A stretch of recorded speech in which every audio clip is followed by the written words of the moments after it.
Nessa aula de hoje, o assunto principal vai ser o princípio de Hamilton, que é um princípio variacional básico da mecânica. Então, para enunciar o princípio de Hamilton, eu vou discutir as ideias básicas do cálculo das variações, porque o princípio de Hamilton é baseado nesse ramo da matemática conhecido como cálculo variacional ou cálculo das variações. E nós vamos nos limitar apenas a um problema mais simples e mais básico do cálculo das variações.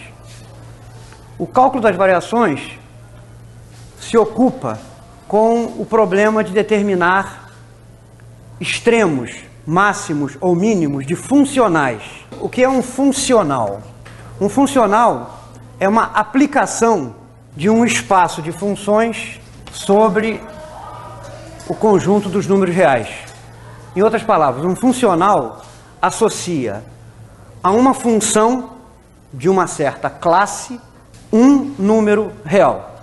Um dos exemplos mais simples de funcional é o que dá a distância entre dois pontos num plano ao longo de uma curva qualquer.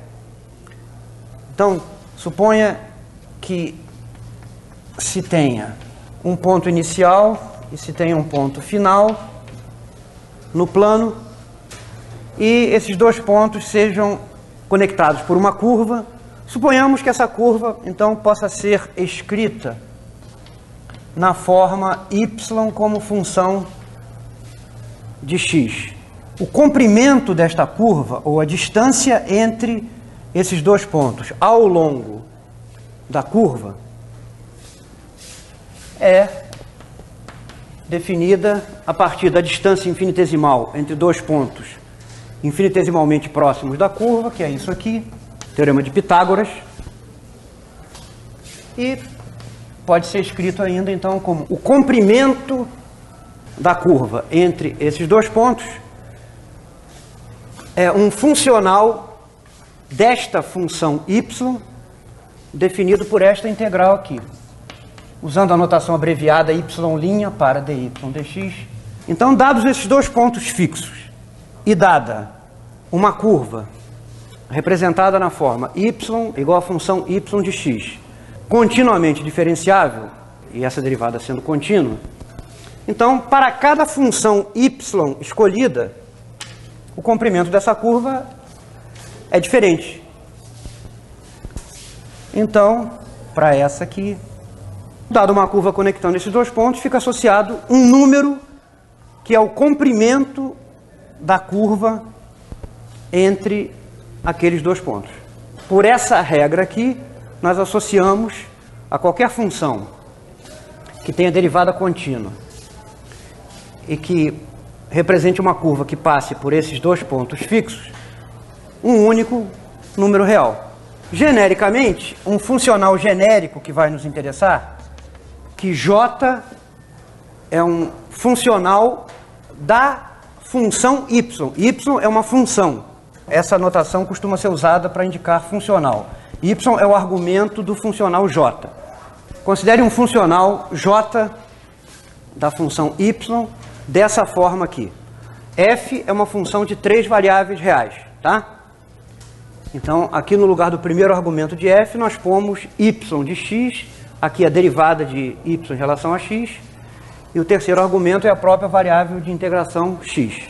x1 e x2 são valores fixos, isso aqui é no intervalo de integração fixo.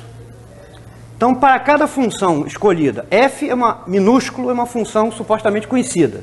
Então, para cada função y que for introduzida aqui nesta integral, efetuando a integração, se obtém um número. Então, essa regra aqui associa a cada função y um número. Então, J é um funcional.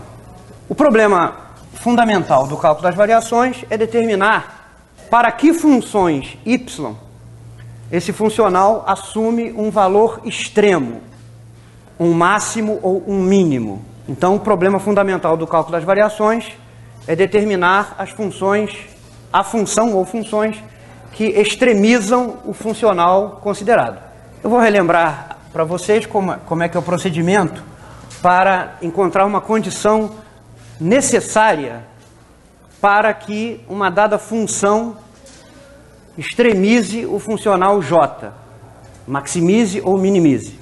Então, digamos que nós temos um problema com extremos fixos e vamos supor que o problema tem solução. Existe uma função que extremiza o funcional J. Digamos que a função procurada que extremiza o funcional J seja representada por essa curva aqui no plano XY. De novo, isso aqui tem coordenadas x1, y1, isso aqui x2, y2. A ideia é parecida com a usada no cálculo diferencial de funções de uma variável. Se nós temos uma função de uma variável e queremos saber para que valor ou valores da variável a função passa por um extremo máximo ou mínimo, o que caracteriza um máximo ou um mínimo é que, se nós fazemos um pequeno deslocamento da coordenada do seu valor que minimiza ou maximiza a função, em primeira ordem, o valor da função não muda. Ou seja, a derivada é horizontal num ponto de máximo ou num ponto de mínimo. Então a ideia aqui é análoga. Se essa aqui é a curva que extremiza o funcional, considerar uma outra curva y de x que supostamente extremiza j. Considere uma outra curva vizinha, que nós vamos denotar por y barra, definida da seguinte maneira. A função y barra de x é a função y de x mais um número, epsilon, vezes uma outra função, eta de x, com a condição de que esta função eta de x é zero nos pontos extremos, para garantir que a função y barra também passe pelos mesmos pontos inicial e final. Então, epsilon é um número real e a função eta obedece a essa condição aqui. Eta tem que ser uma função contínua e diferenciável, porque aqui aparece a derivada de y barra, né? Quando nós calcularmos o j para essa curva y barra. Então veja o seguinte, se nós calcularmos esse funcional para esta curva y barra, j de y barra é simplesmente essa expressão substituindo y por y barra e y' por y barra linha.